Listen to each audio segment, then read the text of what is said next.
Quando um vírus aparece, o mundo para. Fronteiras fecham, vacinas são desenvolvidas em tempo recorde, a mídia cobre cada novo caso. Mas existe uma ameaça que não aparece no noticiário, não tem um nome dramático e está se espalhando agora mesmo. No solo, na água, nos animais e no seu alimento. São bactérias que aprenderam a ignorar antibióticos e, diferente de um vírus, não existe vacina contra isso. O conjunto de todos esses genes de resistência num determinado ambiente tem um nome: resistoma. E mapear ele pode ser a diferença entre ter ou não ter tratamento disponível quando a gente precisar. Eu sou Franciele Maboni Siqueira, sou professora na Faculdade de Veterinária na Universidade Federal do Rio Grande do Sul, em Porto Alegre, Rio Grande do Sul.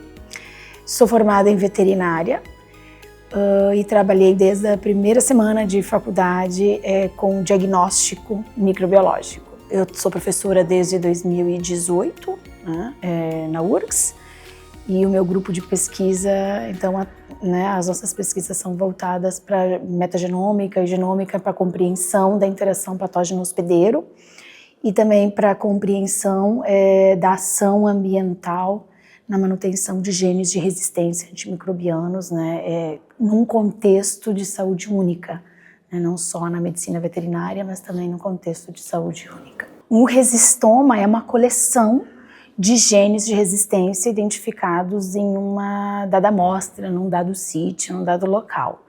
O resistoma nós analisamos sempre com ferramentas de bioinformática, com ferramentas genéticas, Enquanto quando eu trabalho com uma bactéria isolada, com um isolado bacteriano, eu identifico o perfil de resistência a antibióticos daquele isolado específico. E eu posso fazer isso com genômica, sequenciando o genoma dessa bactéria, mas eu também posso fazer esses ensaios por testes moleculares, por PCR em tempo real. Por exemplo, PCR digital, eu consigo mapear o resistoma daquela bactéria.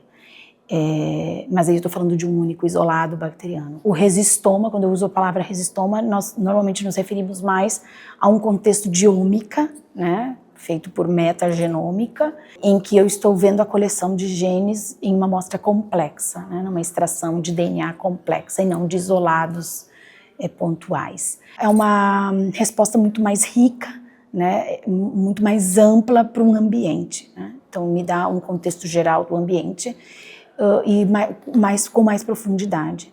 Quando eu dependo do isolamento bacteriano, eu tenho a limitação de trabalhar com bactérias que são cultiváveis. E hoje nós sabemos que 99% das bactérias são não cultiváveis. Então, quando eu trabalho com resistoma, com metagenômica, eu estou identificando uma população que ainda está escondida, que ainda é cega por cultivos microbiológicos convencionais. Então, eu tenho uma realidade muito mais digna, muito mais fidedigna daquele ambiente. Hoje nós não podemos falar só em hospitais humanos ou animais. Hoje nós temos que falar, na verdade, em uma só saúde, em saúde única ou One Health, E os solos, eles fazem parte da saúde ambiental. E os solos recebem, como as águas, também, eles recebem cargas microbianas e cargas genéticas que vêm da saúde humana ou da saúde animal, ou da produção animal também. Então, a importância em se estudar um resistoma em um solo, como exemplo, é justamente entender o impacto do que está chegando até esse solo. Esse solo, ele, de um modo geral, ele vai servir para prover alimentos, seja para o animal ou seja para os humanos. E estes alimentos podem estar carregados com micro-organismos patogênicos, por exemplo, vindo dos solos. Esses alimentos podem estar carregados com bactérias resistentes a antimicrobianos, que vêm desse solo. E assim nós fechamos o ciclo de saúde única. Então, a bactéria resistente, lá no resistoma, dentro do hospital, eu enxergo aquele perfil. No solo, eu posso continuar enxergando esse perfil. Na planta, no alimento, eu posso ter esse perfil e o humano um outro animal vai se alimentar desse alimento contendo esses genes de resistência, ou essas bactérias com marcas de resistência.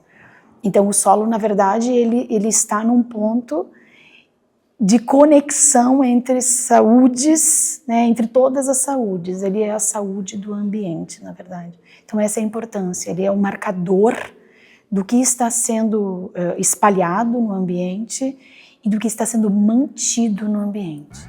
Quem trabalha com bioinformática, sequenciamento e análises computacionais sabe que a infraestrutura faz toda a diferença no resultado. A Versatis HPC oferece soluções de computação de alto desempenho para pesquisadores, laboratórios e empresas que precisam de poder computacional real, clusters HPC, armazenamento de dados e suporte especializado para quem faz ciência de verdade. Acesse agora versatilshpc.com.br e descubra como podemos acelerar o seu trabalho. Tem estudos nossos onde nós vemos que solos que nós chamamos de virgens, né, solos não impactados ainda pela ação do homem, matas fechadas, matas nativas, nós encontramos resistomas extremamente preocupantes nesses solos. Esses solos ainda não estão sob impacto, né, antropozoonótico. Então, o que está acontecendo ali? Os animais, né? Então, os pássaros, os animais de vida livre, eles acessam essas áreas. Mas antes de acessarem essas áreas virgens, não impactadas, eles passaram por áreas impactadas. Então, eles são carreadores de genes de resistência, de patógenos, né, também. Nós vemos isso nos nossos estudos, né, claramente acontecendo. Animais de vida livre também sofrem impacto antropozoonótico, né, sofrem impacto do homem. O homem cada vez está mais próximo dos animais de vida livre, infelizmente. E essa proximidade impacta, né, negativamente, nós sabemos isso, a microbiota, né, desses animais.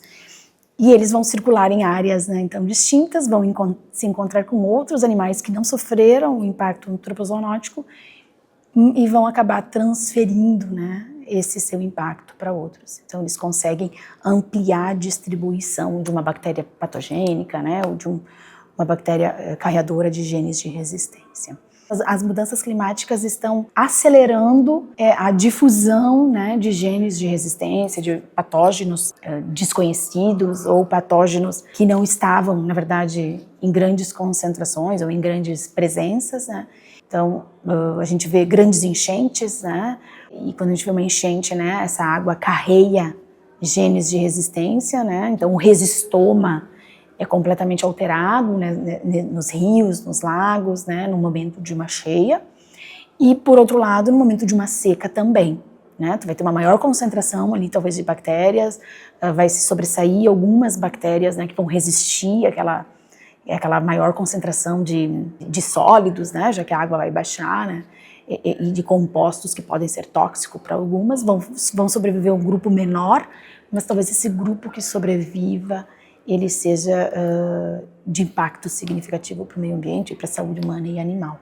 Agora, né, com a enchente em 2024, né, aqui no Rio Grande do Sul, nós percebemos uma mudança no comportamento, inclusive das águas, dos sistemas de tratamento de Porto Alegre após a enchente. Então, hoje em dia, a gente identifica bactérias patogênicas com mais frequência, genes de resistência, né, os resistomas hoje, eles são mais complexos do que eram antes da enchente. Esse é um reflexo que a gente está vendo, estamos vendo hoje, né, e vivendo hoje devido às mudanças climáticas. O que a professora Franciele descreve não é uma ameaça futura, ela já está acontecendo. No Brasil, a resistência antimicrobiana mata diretamente cerca de 34 mil pessoas por ano e está associada a outras 138 mil mortes. Globalmente, um estudo do The Lancet projeta 39 milhões de mortes diretas só entre 2025 e 2050. Para ter uma comparação, é mais que toda a população atual do Canadá. Entre 2016 e 2023, o consumo global de antibióticos cresceu 16,3%, chegando a 34,3 bilhões de doses diárias em 2023. Um estudo publicado no PNAS projeta que, sem mudança de política pública, esse número pode crescer mais 52% até 2030. Países de renda média, como o Brasil, lideram esse crescimento, porque boa parte dos antibióticos consumidos no mundo são usados para criar animais. Na pecuária, antibióticos são usados em larga escala, historicamente não só para combater doença, mas também para fazer os animais crescerem mais rápido. Some isso a uma regulação mais frouxa e você tem um consumo que só cresce. Com isso, cada uso oferece mais pressão seletiva sobre as bactérias no resistoma do ambiente ao nosso redor. Acho que todas as instâncias, né, deveriam usar esses dados, né, de vigilância. Não só aqui no Rio Grande do Sul, né, pelo que nós vivemos recentemente, e também já tínhamos, né, vários colegas estudando e acompanhando qualidade de água, mas em outros estados do Brasil e do mundo, né, nós temos muitos pesquisadores fazendo vigilância, né, de rios, de lagos, de estações de tratamento, vigilância em termos de resistoma, né, ou metatáxons mesmo, né, de metagenoma. E esses dados parece que nós temos uma dificuldade de transpor eles para o meio público, né, para o meio político.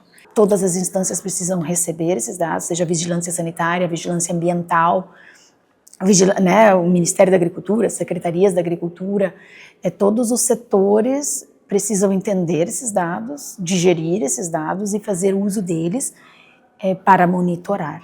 E eu acho que temos dois problemas, do lado da academia e do pesquisador, que não consegue, muitos não conseguem passar essa informação de maneira clara e simples, né, para os técnicos que estão no outro lado, que não são da área. Então nós temos talvez esta obrigação de melhorar a comunicação, né, a forma de expressar esse resultado de forma que os agentes públicos, né, compreendam. E, por outro lado, os agentes públicos precisam querer receber essa informação, né? E eles só vão querer receber de verdade essa informação quando houver impactos, né, drásticos e que faça se dar por conta, né, politicamente falando, que é importante fazer essas análises, que é importante controlar o meio ambiente, vigiar, né, e acompanhar os impactos, né, das mudanças e da ação do homem, né? Ter claro que a ação do homem leva às mudanças climáticas, né? Que as mudanças climáticas não vêm do nada. E a gente tem muita pesquisa, né, no Brasil, vamos falar só do Brasil, temos muitos pesquisadores trazendo esses dados, né? Mas ainda há uma barreira a ser transposta. Nos falta apoio financeiro, né? Pensando em mudanças climáticas, talvez agora, nos últimos 2, 3 anos, é uma frase que tem impacto e que os governantes e a sociedade de modo geral compreende essa palavra, né? Mudanças climáticas, o clima está mudando, estamos tendo impactos, né? Enfim, porque a gente começou a ver coisas acontecendo, eventos acontecendo, né?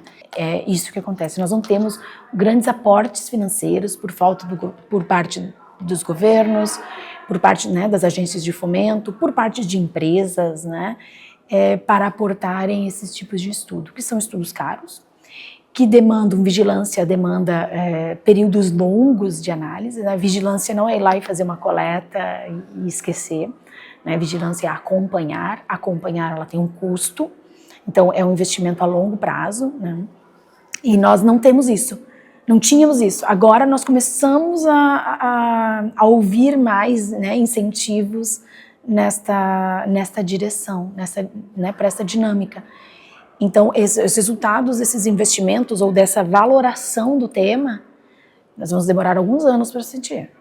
Os resultados dessa valoração, porque ela recém começou. Todos nós vamos ser penalizados, né? E perceber essas penalidades do clima, né, talvez façam, né, o mercado privado também mudar, as empresas, né, mudarem o seu pensamento e passarem a investir mais em pesquisa e se preocuparem em ver resultados para a gente mitigar, né, a situação e reduzir o impacto a longo prazo, né, para a humanidade mesmo.